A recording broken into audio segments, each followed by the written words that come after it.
On connaît enfin le fin mot de l'histoire de l'affaire Tessa Rimbaud, une ado de 17 ans fauchée à mort par un chauffard à la sortie des cours il y a 4 ans. C'est grâce à l'investissement de Julien Courbet et de ses équipes dans l'émission Appel à témoins que l'affaire a été résolue. C'est une affaire sordide qui défraie la chronique depuis maintenant 4 ans.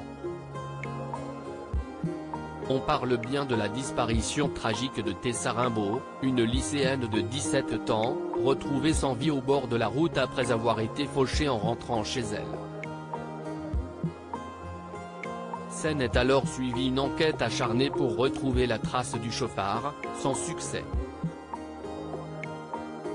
Au fil de nombreuses auditions et des années d'investigation qui se sont soldées par un non-lieu en avril dernier, la famille de la victime a fait appel au service de Julien Courbet dans l'émission Appel à témoins diffusée sur M6. Une dernière tentative désespérée qui contre toute attente a porté ses fruits. Le 12 juin en première partie de l'émission, l'animateur a mis un coup de pied dans la fourmilière pour tenter de résoudre cette énigme. Les téléspectateurs ne sont pas restés insensibles à la détresse de la mère de Tessa qui s'est exprimée face caméra avant de lancer un dernier appel. Les langues se sont enfin déliées permettant d'obtenir de nouvelles informations que le procureur de la République de Nantes a pris très au sérieux. Parmi les nombreux témoignages, l'un d'entre eux a retenu toute son attention. 2 jours après la diffusion du programme, un homme s'est rendu à la gendarmerie pour dénoncer celui qu'il prétend être le coupable. On le sait bien, après ce genre d'émission, il y a des témoignages qu'on connaît déjà.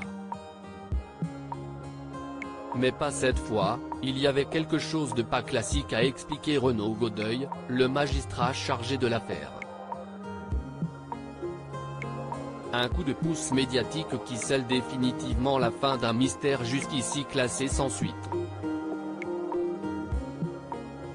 Affaire classée auditionnée dans la foulée, ce témoin affirme avoir reçu les confidences d'un ami qui aurait admis ouvertement sa culpabilité.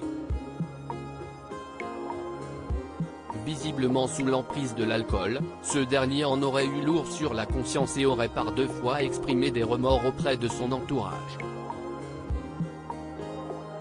Tous ont confirmé cette version des faits. Présenté comme le principal suspect, Anthony E., 24 ans, a été interpellé et placé en garde à vue. Le jeune homme serait enfin passé à table et aurait fait ses aveux ce jeudi 23 mai. Il a reconnu les faits en précisant que c'était un accident. Il était conscient de l'accident mais a fait le choix de fuir, a déclaré le procureur. Mis en examen pour homicide involontaire aggravé et placé en détention provisoire en raison d'un risque suicidaire, les enquêteurs peinent encore à croire à un tel dénouement. On pense tous à Tessa aujourd'hui. Cela fait 4 ans que la famille attend de savoir qui a fait ça à leur fille.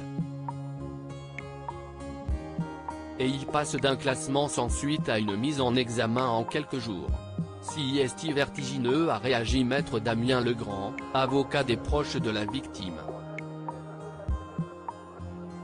Une affaire rondement menée grâce à l'intervention de Julien Courbet et de son équipe.